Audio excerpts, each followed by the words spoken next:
What's good, everyone? It's your boy Matt Diazwell coming at you with another album review. Today, I am checking out the band Meadows with their latest album, Familiar with Pain.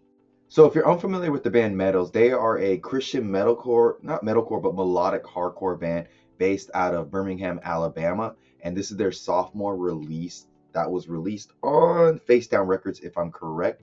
And this band has been going at it for about 10 plus years.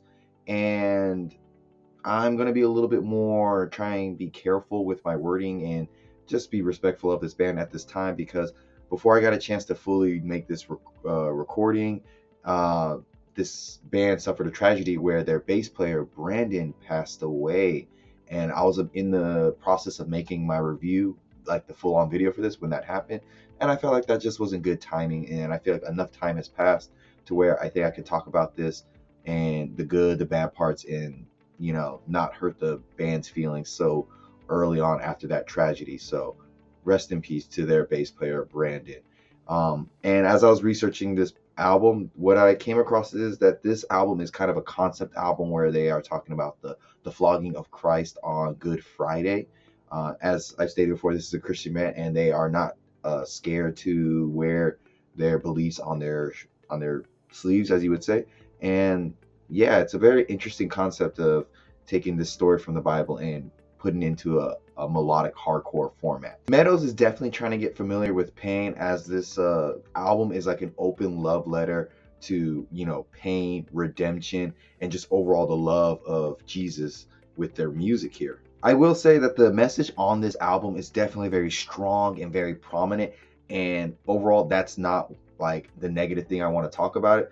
I don't know what it is, but something about the album just feels a little bit off to me for some reason. And the thing that makes me feel off about this overall record is a lot of the songs feel kind of awkward, because it feels like two songs that were like sewn together, either like vocally or instrumentally. Just something just always doesn't seem to complement one another while listening to this album. Like, they have some really cool moments on this album that infuse like alternative grunge style music with some ambient style riffs, and I guess musically the album sounds really good, but just something about the vocals, I guess, don't really mesh well with the music that's being made here. Another thing about this album that I think is a bit problematic is that the songs seem to drag out a little bit too long, and they kind of overstay their welcome. Like on the song Old Friend New Leaf, the song sounds really great, it's amazing, but because they repeat the verse another time towards the end of the song, it just feels like it's a little bit redundant. Like, sometimes too much is too much. Like, I feel like they're just doing a little bit too much with this album, so it can feel a little bit bloated at times. So even though it is a little bit of a redundant song in terms of length, it's still a good song to listen to. So I'm going to play a clip of Old Friend New Leaf for you.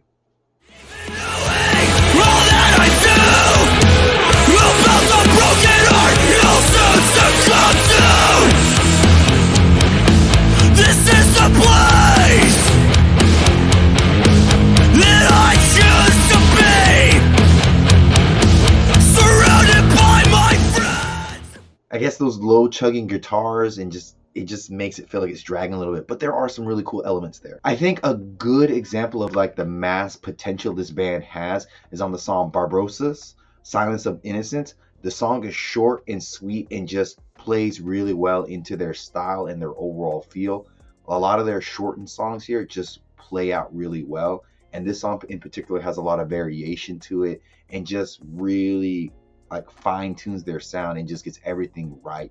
And what I like about Meadows the most with this song. So I want to play a short clip of that for you right now, so you can get a sense of like just how good and like what potential they could have if they tighten things up a bit.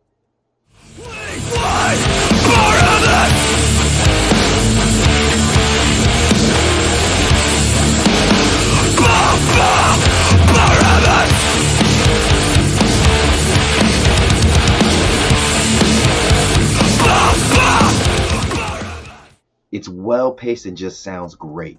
A big highlight of this album for sure is the unclean vocals, because they have a really raw and emotional, and I guess you can say they have a large amount of conviction in the performance here, because the vocalist is singing from like somewhere deep in his soul and heart, what he believes and his truth about his religion and everything are just coming in full force here, and you can get a good sense of the emotions and just the overall feeling of his raw, unclean vocals throughout this whole album. It's all coming from a genuine place, and you can definitely tell that in his vocal style. Surprisingly, besides the song My God Is Strong, the clean vocals, they don't really invoke as much emotion and art, and they're not as strong as the unclean vocals.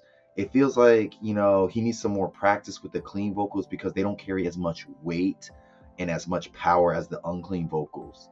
But I will say that the gang vocals that they incorporate in their songs, they sound really good, and they sound like perfectly timed at the right moments throughout this.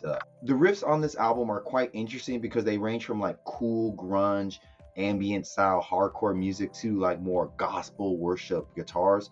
So it's kind of nice how they, you know, have a nice variation. They play around with these riff styles and have some really good tunings throughout the whole album. But like I said before, maybe because the vocals and the guitars and instruments don't mix that well, at times it just feels a little disjointed and a little all over the place. It just doesn't mesh that well. Coming on this album definitely hits really hard and plays between like very slow and like more chill, or really fast and intense, kind of like on the song Kudozo's Guilt. Regardless of whether it's a slow song or a fast song, the drums are really tight and sound really good. So I'll play a clip of that song Kudozo's Guilt for you right now, so you get a sense of those drums. Anything at all! The weight of the world, the shadows over me. I see it clearly, it was always me. Forget, but how could I forget my worth, my pride? They're very tight and in the pocket. The bass playing on this album has a really good weight to it at times, like on the song Life and Death by The Sword. It sounds really heavy and plays really well on this song, or it pulls back a little bit on the lighter songs, like on the song What Is Truth. And so the bass playing has a really good balance here, and is probably one of the better highlights of the album, I think. The production on this album is really noticeable in terms of like, you can tell that it's well produced because all the elements of the band sound really crisp and clear, and nothing seems too overpowering or underwhelming. I would say, you know, Meadows, very good at doing their style of melodic hardcore for sure. It's just at times I feel like they can get a little bit not overzealous, but just make things drag out a little bit too long, and some of their ambitious styles with the vocal styles they have here just don't mesh well a lot of the time. But overall, I still think it's a very well made album in terms of production and, you know, what they were going for in terms of this concept album. And like I said, praising earlier, the bass playing sounded really good, so kudos to their late bass player Brandon if he did write the bass parts. If not, he played them really well on this album, so kudos to him. And so overall, I would say that this album from Meadows, Familiar with Pain, is a good and decent 7.5 out of 10. If you liked what you heard of him here, check it down below. Check out the band Meadows. They are always doing good work. And like always, guys, I'm Matt from Diazable. I will see you in the pit.